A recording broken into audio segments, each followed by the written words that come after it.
menjadi bahagia adalah dambaan setiap orang. Bahkan jikalau saat ini kita bertanya kepada setiap orang mau bahagia, tentu pasti jawab mau. Nah, pertanyaannya bagaimana untuk menjadi bahagia? Apakah dengan punya banyak uang, punya rumah besar, atau punya kendaraan mewah, atau segala sesuatunya? Apakah kita akan menjadi bahagia?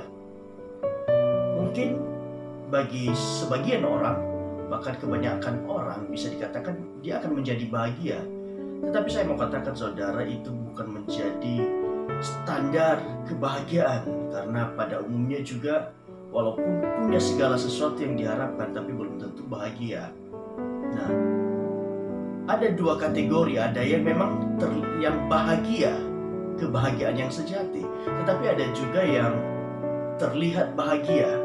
Nah, dalam firman Tuhan dikatakan bahwa kebahagiaan orang fasik terlihat semu.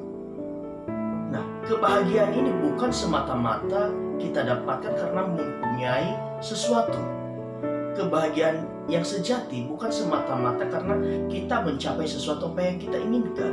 Tapi lebih daripada itu, kebahagiaan itu yang sejati adalah sesuatu yang berasal dari dalam, kita pancarkan keluar, bukan dari luar masuk ke dalam. Nah, kemudian pertanyaan selanjutnya adalah bagaimana supaya kita boleh menjadi pribadi yang memiliki hidup bahagia, bahagia yang sempurna, bahagia yang sejati. Nah, saudara-saudara, untuk memiliki kebahagiaan yang sesungguhnya, bukan kebahagiaan yang semu, maka kata firman Tuhan, kita harus melibatkan Tuhan di dalam aspek kehidupan kita. Ketika kita melibatkan Tuhan di dalam segala perencanaan hidup kita, ketika kita mengundang Tuhan untuk tinggal penuh di dalam kehidupan kita, menjadi pusat kehidupan kita, maka otomatis Tuhan akan menjadi pemimpin hidup kita. Ketika Tuhan yang turut campur penuh, turut campur tangan di dalam kehidupan kita, maka kebahagiaan yang kita dapatkan bukan kebahagiaan yang semu, bukan dari luar ke dalam, melainkan dari dalam keluar. Nah, di dalam Roma 8:28 dikatakan bahwa Tuhan turut bekerja bagi setiap orang yang mengasihi Dia. Nah, kita percaya bahwa ketika kita mengasihi Tuhan, maka Tuhan turut bekerja di dalam kehidupan kita untuk mendatangkan kebaikan, untuk mendapatkan kebahagiaan yang sejati, bukan kebahagiaan yang semu. Saudara-saudara, kalau kebahagiaan yang semu merupakan kebahagiaan yang datang dari luar. Contohnya seperti ini. Ketika kita dapat mobil baru, ketika kita dapat motor baru, tentu kita akan bahagia. Tetapi ketika apa yang kita miliki itu, motor kita, mobil kita itu mungkin ditabrak seseorang menjadi lecet, maka tentu kita akan menjadi sedih. Bisa jadi kebahagiaan kita berkurang, atau sama sekali kebahagiaan kita akan hilang. Tetapi saudara-saudara, berbeda dengan kebahagiaan yang sesungguhnya, yang dari dalam terpancar keluar. Kebahagiaan yang sesungguhnya adalah ketika Tuhan turut campur tangan di dalam kehidupan kita. Maka kebahagiaan yang sejati ini tidak akan terpengaruh oleh hal-hal luar. Ketika hal-hal luar datang mendekati kita, itu tidak akan mengurangi kebahagiaan kita, itu tidak akan mengurangi sukacita kita. Nah, mari kita akan belajar bersama-sama bagaimana supaya kita menjadi pribadi yang memiliki kebahagiaan yang sejati, bukan kebahagiaan yang semu. Pertama-tama yang harus kita perhatikan adalah kita merasa cukup, saudara-saudara semuanya. Ketika hidup kita merasa apa yang ada saat ini, apa yang Tuhan percayakan saat ini adalah cukup, maka kita akan menjadi pribadi yang memiliki kebahagiaan yang sejati. Kenapa? Karena kita merasa yang kita nikmati saat ini adalah berkat Tuhan. Sejauh mana yang Tuhan percayakan saat ini, memang itu yang Tuhan percayakan. Yang ke depan kita tidak tahu, tetapi yang kita lihat, yang sekarang, kita harus mencukupkan diri kita dengan apa yang ada, kata firman Tuhan. Bahkan di dalam doa Bapa kami dikatakan, berikanlah kami hari ini makanan kami yang secukupnya. Nah, ini menjadi satu rahasia penting bagi kita yang harus kita mengerti. Kenapa pada hari ini saja kita minta kebutuhan kita yang secukupnya, kenapa bukan 1 minggu, 1 bulan, bahkan 1 tahun? Saudara-saudara, ketika kita berdoa untuk kebutuhan kita 1 tahun, kemudian Tuhan penuhkan 1 tahun, bisa jadi selama 1 tahun kita tidak ingat Tuhan. Tapi kalau kita merasa setiap hari kita merasa cukup dengan pemberian Tuhan, selalu baru setiap pagi, maka kita akan bergantung penuh kepada Tuhan. Mencukupkan diri dengan apa yang ada saat ini merupakan ajakan firman Tuhan untuk kita semua. Jikalau kita merasa bahwa apa yang kita punya saat ini adalah cukup dari Tuhan, maka kita yakin percaya, saya percaya kita semua tidak akan terpengaruh oleh hal-hal luar. Karena apa? Ada satu komitmen, ada satu hal yang membuat diri kita bersyukur dengan apa yang ada saat ini. Kemudian di dalam Matius 3 ayat 14b, bahkan ada satu contoh di dalam firman Tuhan. Tuhan berkata, cukupkanlah dirimu dengan gajimu. Berapa penghasilan kita pada saat ini? 1 juta, 2 juta, 3 juta. Percaya bahwa itu adalah yang Tuhan percayakan kepada kita. Setia melakukan perkara kecil, maka Tuhan akan percayakan perkara-perkara yang lebih besar. Apa yang Tuhan percayakan saat ini, kita cukupkan diri kita dengan apa yang ada. Kenapa kita harus mencukupkan diri kita dengan apa yang ada? Selain kita tidak akan menjadi bahagia, ini akan menjadi pintu bagi dosa untuk datang di dalam kehidupan kita. Ketika kita merasa tidak cukup dengan apa yang ada saat ini, kita akan didorong untuk berbuat, untuk memenuhi keinginan daging kita. Sehingga yang terjadi apa? Kita cenderung akan berbuat dosa. Makanya Tuhan katakan dalam firman-Nya, cukupkan dirimu dengan apa yang ada padamu. Itu adalah langkah pertama. Bagaimana supaya kita merasakan kebahagiaan yang sejati adalah cukupkan dirimu dengan apa yang ada. Merasa cukup, bukan merasa tidak puas, merasa berkekurangan terus. Karena pada saat kita merasa kurang, kita sedang membuka peluang bagi diri kita untuk berbuat dosa. Yang kedua adalah kita bersyukur. Banyak orang tidak mampu mensyukuri apa yang ada saat ini, tetapi selalu berkata bahwa saya akan bahagia ketika saya memiliki A, B, C, dan D.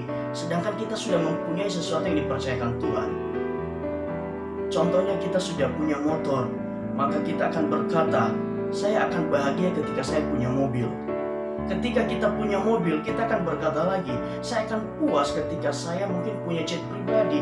Dan selanjutnya tidak akan berhenti keinginan-keinginan seperti itu. Tetapi Tuhan mau kita bersyukur dengan apa yang Tuhan percayakan, apa yang menjadi berkat Tuhan di dalam kehidupan kita saat ini. Di Mazmur 136 ayat yang pertama, kita diajak untuk selalu bersyukur atas segala kebaikan Tuhan. Bapak Ibu Saudara semuanya, orang tidak mampu bersyukur karena tidak mampu melihat keadaannya, tidak mampu menikmati berkat Tuhan. Kita harus mampu menikmati setiap berkat-berkat Tuhan yang Tuhan limpahkan kepada kita. Kita harus bisa bersyukur terhadap apapun yang Tuhan anugerahkan pada saat ini. Kita harus mampu bersyukur dari hal-hal yang kecil yang Tuhan percayakan kepada kita. Contohnya, kita masih hidup sampai saat ini, masih bisa bernafas, tidak ada sakit penyakit. Kita masih bisa berjalan dengan bebas. Ini adalah anugerah Tuhan terbesar dan kita harus bersyukur untuk hal ini. Maka ketika kita mampu bersyukur untuk hal-hal yang kecil, untuk hal-hal yang sederhana, saya percaya Tuhan akan percayakan hal yang lebih besar lagi, naik level dan lebih lagi Tuhan akan percayakan kepada kita. Di 1 Tesalonika 5 ayat 18 dikatakan bahwa kita harus mampu bersyukur di dalam segala hal, bersyukur di dalam segala keadaan. Apapun keadaan kita, Tuhan menghendaki setiap kita untuk bersyukur. Ketika kita mampu bersyukur dalam segala keadaan, maka kebahagiaan kita tidak akan pernah hilang. Kita akan mendapatkan kebahagiaan yang sejati, bukan kebahagiaan yang semu. Kemudian, yang ketiga adalah menikmati segala sesuatu sebagai berkat Tuhan, bukan hasil usaha saya sendiri. Nah, saudara-saudara,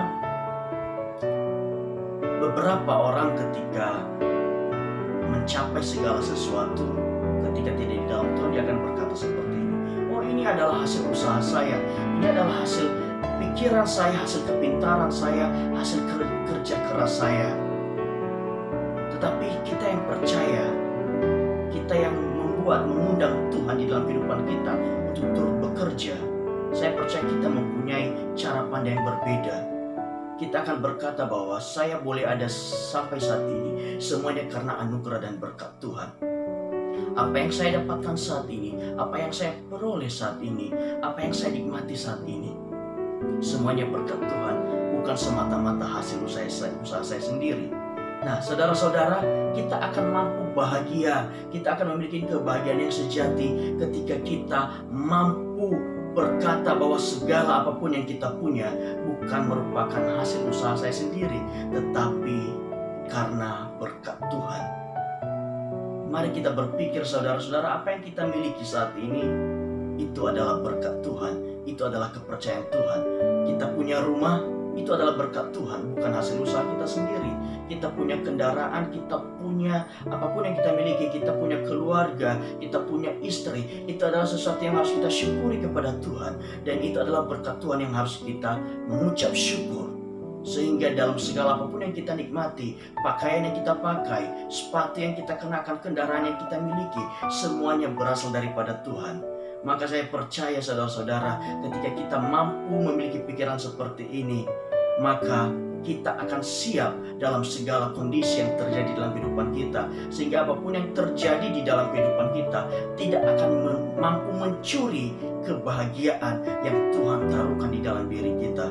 Ayub berkata, Tuhan yang memberi, Tuhan juga yang mengambil. Saudara-saudara, ketika kita sudah punya pola pikir bahwa segala sesuatu berasal daripada Tuhan, semuanya dari Dia, oleh Dia, bagi kemuliaan namanya, maka ketika Tuhan percayakan segala sesuatu, kita bersyukur.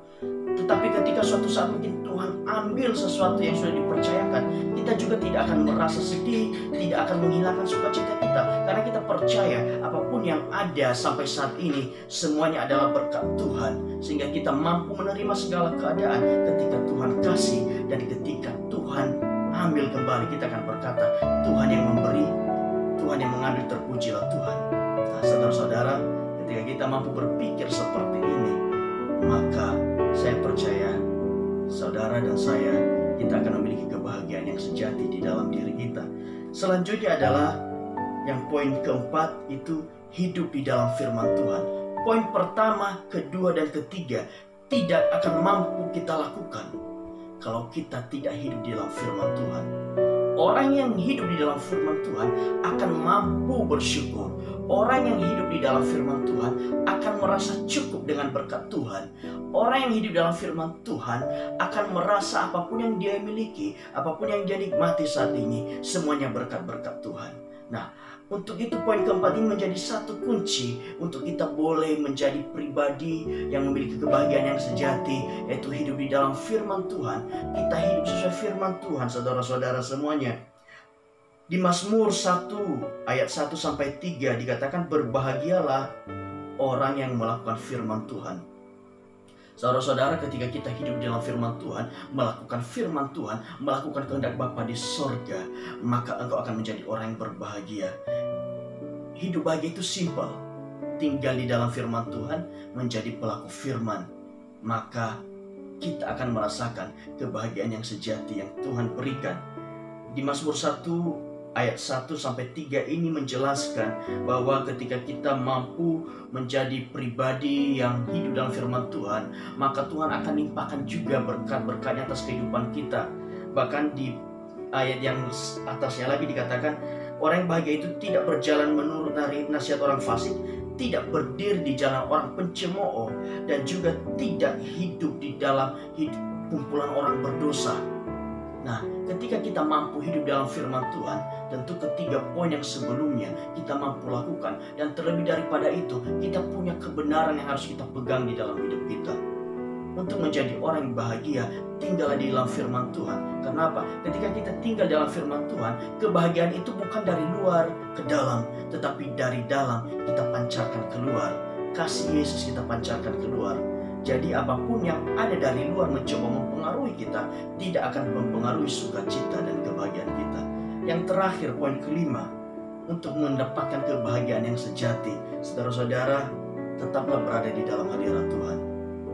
Hadirat Tuhan adalah tempat terindah di mana kita bisa merasakan kehadiran Tuhan dalam kehidupan kita, di mana kita bisa mendengar suara Tuhan, di mana kita bisa merasakan betapa indahnya, betapa luar biasanya cinta Tuhan di dalam kehidupan kita. Mazmur Daud berkata bahwa di dalam hadirat Tuhan, di dalam bait Tuhan, tempat yang sangat dinanti-nantikan, tempat yang sangat dirindukan di setiap waktu. Maka untuk menjadi pribadi yang berbahagia, saudara-saudara, untuk mampu melakukan poin pertama dan poin yang ketiga, tinggal di dalam firman Tuhan, dan kemudian hidup di dalam penyembahan, tetap tinggal di dalam hadirat Tuhan.